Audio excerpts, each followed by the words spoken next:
হাতে মেখে কাঁঠালের বিচি দিয়ে মুখে স্বাদ লেগে থাকার মতো একটা ভর্তার রেসিপি আজকে আমি আপনাদের তৈরি করে দেখাবো। এটা তৈরি করা কিন্তু খুবই সহজ, খেতেও ভীষণ মজার হয়ে থাকে।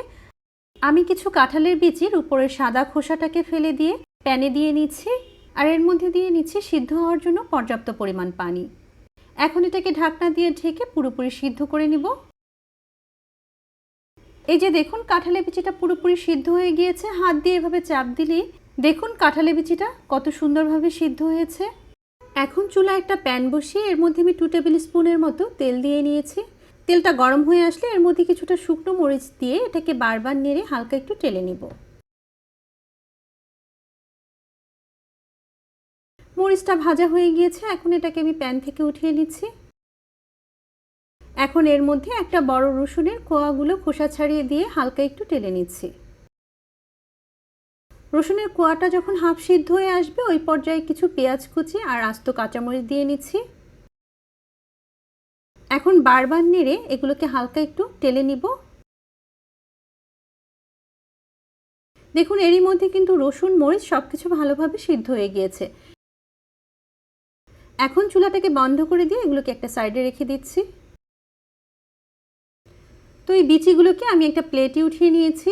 দেখুন বিচিগুলো কত সুন্দরভাবে সিদ্ধ হয়েছে। চাইলে আপনারা কিন্তু হাত দিয়ে মিহি করে ম্যাশ করে নিতে পারেন, তবে কাজটাকে একটু সহজ করার জন্য আমি ব্লেন্ডারের ছোট যে জারটা রয়েছে তার মধ্যে দিয়ে একটু ব্লেন্ড করে নিয়েছি। এখন আগে যে আমি পেঁয়াজ কাঁচামরিচগুলোকে ভেজে নিয়েছিলাম সেগুলোকেও প্লেটে উঠিয়ে নিচ্ছি। হাত দিয়ে এগুলোকে খুব ভালো করে ম্যাশ করে নিচ্ছি। আগে ভেজে রাখা সেই শুকনো মরিচটাকে আমি একটু গুঁড়ো করে নিয়েছি, সেখান থেকে সামান্য একটু শুকনো মরিচের গুঁড়ো এর মধ্যে দিয়ে দিচ্ছি স্বাদ অনুযায়ী লবণ, আর সামান্য একটু কাঁচা পেঁয়াজও কিন্তু এর মধ্যে দিয়ে নিচ্ছি। ভর্তা থেকে যদি এভাবে কাঁচা পেঁয়াজের ফ্লেভার না আসে তাহলে কিন্তু ভর্তাটা খেতে আমার কাছে ভালো লাগে না। এখন এগুলোকে প্রথমে ভালো করে একটু মেখে নিব, তারপর কাঁঠালের বিচির সাথে সবকিছু ভালো করে হাত দিয়ে মেখে নিব।